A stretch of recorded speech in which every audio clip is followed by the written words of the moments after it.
अगर आप लोग चाहते हैं राकेश निराला के गाना ऑडियो वीडियो सुने खातिर तो लाल बटन दबाएं। लाल बटन के नीचे बेल घंटी है, बेल घंटी दबाना ना भूलें। इससे होगा कि ऑडियो वीडियो जो भी डालेंगे आपके पास जरूर पहुंचेगा।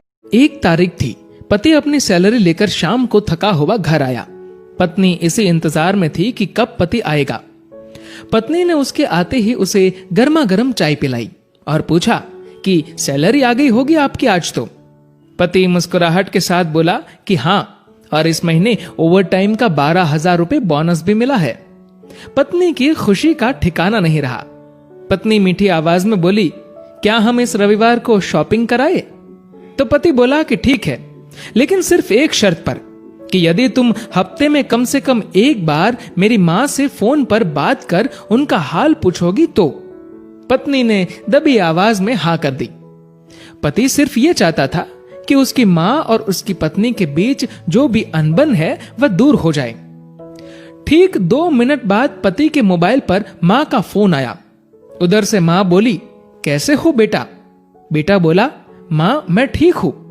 मां ने सबका हालचाल पूछा तो पत्नी इधर मुंह बनाकर मन में सोच रही थी कि 1 तारीख है, अभी सैलरी आई है, इसलिए फोन करके पैसे मंगवाना चाहती है, लेकिन मैं 1 पैसा भी नहीं देने दूंगी इस बार तो। उधर मां बोली, बेटा थोड़ी मदद चाहिए। तो बेटा बोला, बोलिए मां, क्या हुआ मां? बोली, बेटा इस महीने 5,000 रुपए मिल सकते हैं क्या? पति हर काम अपनी पत्नी से पूछकर ही करता था। उसने ये बात अपनी पत्नी से पूछी तो पत्नी बोली कि बोल दो कि अभी सैलरी नहीं आई है। बेटे ने मां से कहा कि मां अभी सैलरी आने में टाइम है। मां बोली, बेटा कैसे भी करके भिजवा दो प्लीज, हॉस्पिटल में इलाज के लिए चाहिए। पति ने यह बात पत्नी से दोहराई।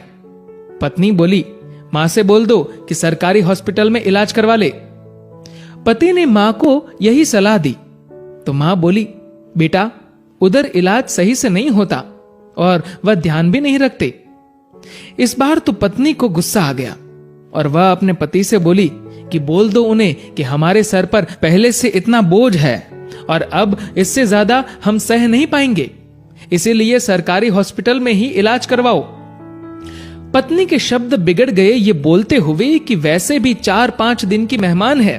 पति इस बार बोला कि ऐसे तो मत बोलो मां के बारे में। इस बार पति को थोड़ा गुस्सा आ गया, लेकिन मन को शांत करते हुए मां से बोला, मां इस महीने नहीं हो पाएगा, इसलिए सरकारी हॉस्पिटल में ही करवा लीजिए आप इलाज। मां उधर से भीख मांगने लगी कि बेटा प्लीज 2,000 रुपए तो दे दो। तो पति आंखों में आंसू के साथ पत्नी से बोला कि कम से कम 2,000 रुपए तो देने दो। पत्नी गुस्से में थी, लेकिन जैसे तैसे मान गई और बोली कि ठीक है, बोल दो कि 2,000 रुपए भिजवा देंगे कल। तो इधर पति बोला, सासू मां आपको कल 2,000 रुपए भिजवा दूंगा। पति के मुंह से इस बार मां की जगह सासू मां सुनते ही पत्नी को चक्कर आने लग गई, जुबान लड़खड़ाने लगी, पसीना छूट गया और पति से पूछा कि क्या ये मेरी मां का फोन आया है? पति बोला, हां तुम्हारी मां का ही फोन है। मैं तो तुम्हारी मां को भी अपनी मां ही समझता हूं, लेकिन तुमने कभी मेरी मां को अपनी मां की तरह समझा ही नहीं।